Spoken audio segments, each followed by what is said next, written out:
پھر पेट्रोल, आटा, घी, दाल, बिजली सब की 100% कीमत बढ़ चुकी है। महंगाई जो आज आम आदमी को सबसे ज्यादा तकलीफ दे रही है, वो सबसे ज्यादा 50 साल में इनके दौर में बढ़ी है। रुपया 178 रुपया था, डॉलर जब अदम एतमाद हुआ आज 240 रुपए। आज ये जरा सुनते जाएं कि जिन्होंने ये मुल्क में ये चोरों को लेके आए, इन्होंने किया क्या है पाकिस्तान से। मैं सिर्फ इसलिए कह रहा हूं कि ये तारीख याद रखे कि ये जो हुआ है हमारे मुल्क से। इन्होंने जो ज़राअत तेजी से बढ़ रही थी, ज़राअत के अंदर गन्ना 9% कम, चावल 40% कम हुए हैं, कपास 25% कम, और इस वक्त जो हमारी बेरोजगारी है वो 22.5% बढ़ चुकी है। फिर जो सबसे खौफनाक चीज कि आज जो बाहर की दुनिया है उसके मुताबिक पाकिस्तान अपने कर्जे क्या वापस कर सकता है, उसकी रिस्क क्या है, आज 100% से ज्यादा बढ़ गई है। जब हम गए थे तो 5% थी। तो आज बैरूनी दुनिया ने, मार्केट्स ने पाकिस्तान के ऊपर अदम एतमाद किया। 88% पाकिस्तान के जो इन्वेस्टर हैं वो समझते हैं कि हुकूमत के ऊपर उनको कोई एतमाद नहीं। तो मैं फिर से पूछता हूं कि माइशत नीचे, हमारी जमहूरियत, ऑपोजिशन ही खत्म हो गई। जो हमारा लोटा था वो ऑपोजिशन लीडर बन गया, वो नून के टिकट पे लड़ेगा, तो असेंबली भी खत्म। हमारे मुल्क के अंदर जो इदारे हैं, FIA के ऊपर इन्होंने अपना आदमी बिठा के सारे केसेस माफ करवा लिए और उनके ऊपर जुल्म किया, जो कि जिन्होंने इन्वेस्टिगेशन की थी। तो अब कब FIA खड़ी होगी किसी ताकतवर के सामने? नैब में अपना आदमी बिठाया, अपने केसेस माफ। इदारे जो मुल्क की बुनियाद होते हैं वो कमजोर। सबसे ज्यादा जुल्म किया मुल्क की अखलाकियात पे और रूल ऑफ लॉ पे, कि इन्होंने आते साथ ही अपने सारे केसेस माफ करवाने शुरू कर दिए। तो मुल्क में क्या पैगाम दिया कि जो जेलों में लोग भरे हुए हैं उनकी सिर्फ जुर्म यह है कि वो गरीब हैं। ताकतवर सारे बड़े बड़े डाकू बचते जा रहे हैं। मुझे यह बताएं कि उस मुल्क का अब क्या मुस्तकबिल होगा। मैंने जो आज आपको सबको यहां बुलाया, मेरा मकसद आपको यह समझाना है कि हम दो रास्ते पे खड़े हो गए हैं। हम अगर अब चुप करके इस जुल्म और नाइंसाफी को तस्लीम करेंगे, आगे तबाही है। क्योंकि मेरे नबी सल्लल्लाहु अलैहि वसल्लम ने पहले कह दिया था कि जब ताकतवर को एक मुल्क का निजाम, इंसाफ का निजाम नहीं पकड़ता और सिर्फ कमजोरों को पकड़ता, तबाह हो जाता है वो मुल्क। तो तबाही के सामने ये देखें कि रूल ऑफ लॉ तो आज खत्म हो गया ना पाकिस्तान में, और फिर जो इखलाकियात का कत्ल हुआ, अमर बिल मारूफ, हुक्म है अल्लाह का कि अच्छाई के साथ खड़े और बुराई के खिलाफ, तो आज अमर बिल मारूफ तो इन्होंने खत्म कर दिया, बुरों को ऊपर आके बैठा दिया। तो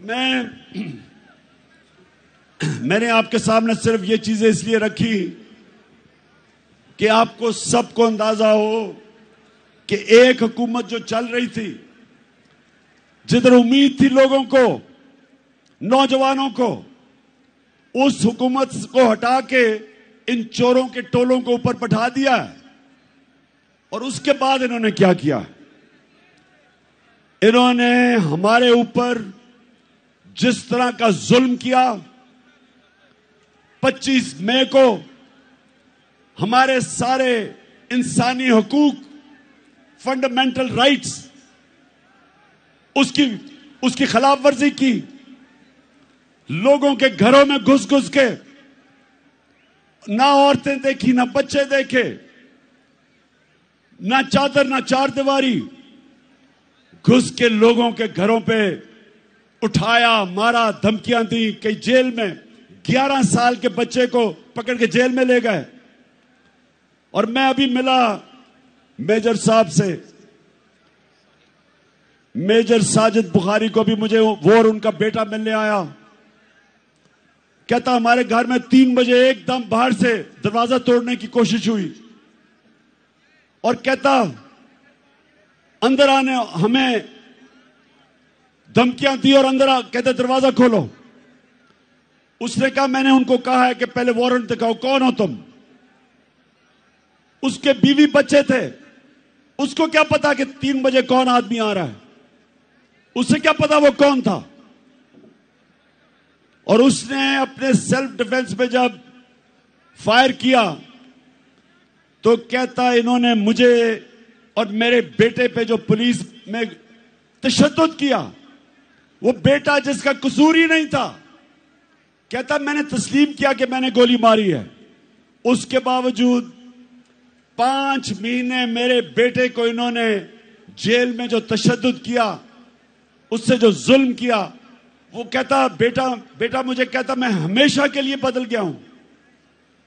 ہماری 70 سالہ پی ٹی آئی کی خاتون، اس کو رات کے 3 بجے اٹھا کے جیل میں لے گئے۔ میں سوال پوچھتا ہوں، جن کی ذمہ داری ہے ہمارے فنڈامنٹل رائٹس کی حفاظت کرنا، سوئے ہوئے تھے، کسی نے کچھ نہیں کیا۔ اس کے بعد جو مزید اور ظلم ہوا، جب ایک خواب جس کو میں اس نے جو ظلم شروع کیا، اس کے دور میں جو ظلم ہوا، صحافیوں کو دھمکیاں، ان کو مار رہے ہیں، ایاز امیر جیسے دانشور کو، سمیع ابراہیم، عمران ریاض، ملک سے باہر چلا گیا صابر شاکر، موہت پیرزادہ، اور پھر جو ارشد شریف سے کیا، یہ کبھی پاکستان میں ہم نے ایسا نہیں دیکھا۔ ظلم کیا، ڈرایا دھمکایا۔ قصور ان کا کیا تھا کہ وہ عمران خان کا موقف میڈیا کے اوپر لے کے آ رہے تھے، خوف پھیلایا گیا کہ اور کوئی نہ کچھ کرے، باقی لوگ ڈریں، میڈیا ہاؤسز بند کیے، ان کو دھمکیاں دی، سوشل میڈیا کے بچوں کو پکڑا، ان کو گھر سے اٹھا کے لے جاتے تھے، مار پھینٹا لگا کے گھر واپس لے آئے۔ ندیم گجرانوالہ سے مجھے نوجوان ملا، کہتا مجھے گھر سے اٹھا کے لے گئے، مجھے ننگا کیا، تشدد کیا، اور کہا کہ اگر تم نے آگے سے کوئی بھی عمران خان کے لیے تم نے کوئی سوشل میڈیا پہ لکھا تو تمہیں مسنگ پرسن کر دیں گے۔ اور پھر جو انہوں نے شہباز گل کو پکڑ کے مارا، ننگا کیا، تشدد کیا، اعظم سواتی نے خود اپنی داستان بتائی جو انہوں نے اس سے کیا، اور ارشد شریف کا کہ سب کو پتا ہے کہ ارشد شریف ملک چھوڑ کے گیا تھا، کون دھمکیاں دے رہا تھا، پھر اسے قتل کروایا، شہید کیا اسے۔